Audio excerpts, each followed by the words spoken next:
When you're out photographing urban life, it's all about framing, timing and composition. But the lighting is important too, and there are ways of enhancing the lighting later on in software.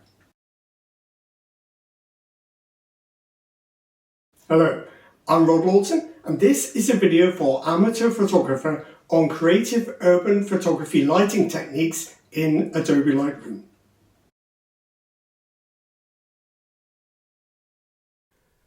So here's my first example, and this shot is all about lighting, scale and composition.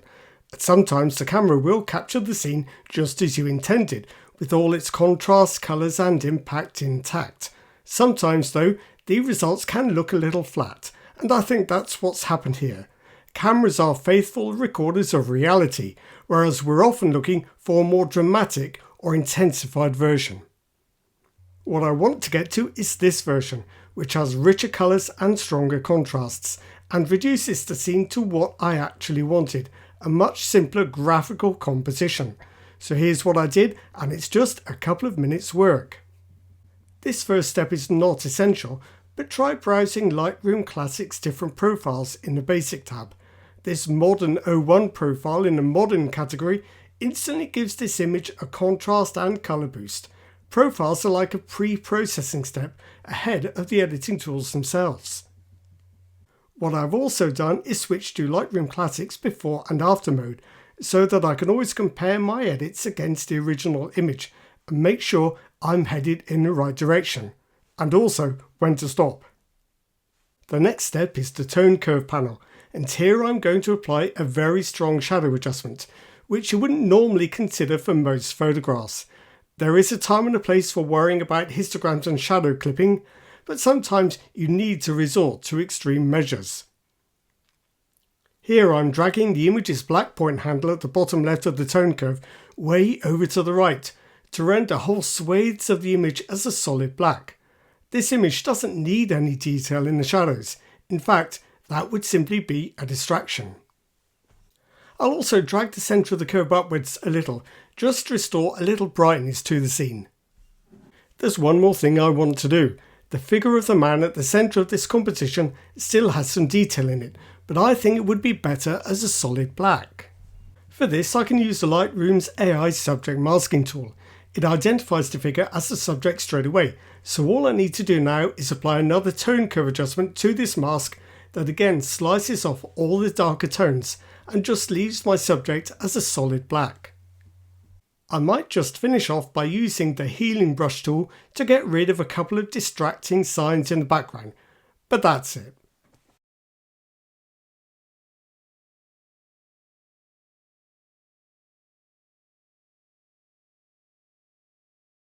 Okay, so now I want to try a different technique on a new image.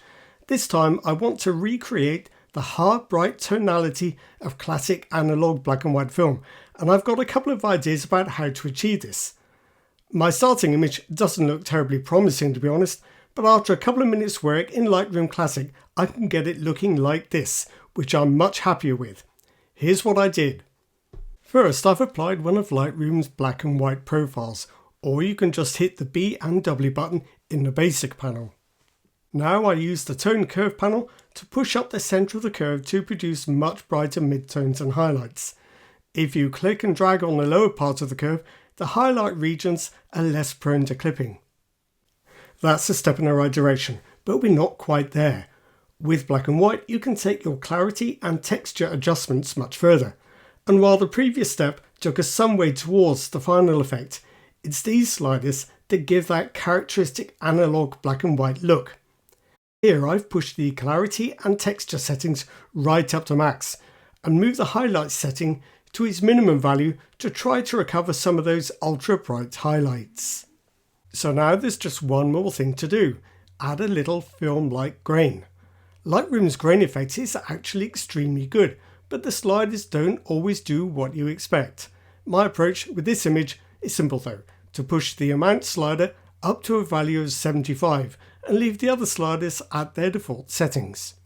Adding grain will also add texture to any blown highlight areas and make them look a lot more natural and analog. It's easy to dismiss grain effects as a cheap analog trick, but actually they can really make a difference to an image when done well, and Lightroom does it very well indeed once you understand what the sliders are doing. The amount slider is easy. The higher the amount, the stronger the effect. The size slider, however, feels like it has the wrong name.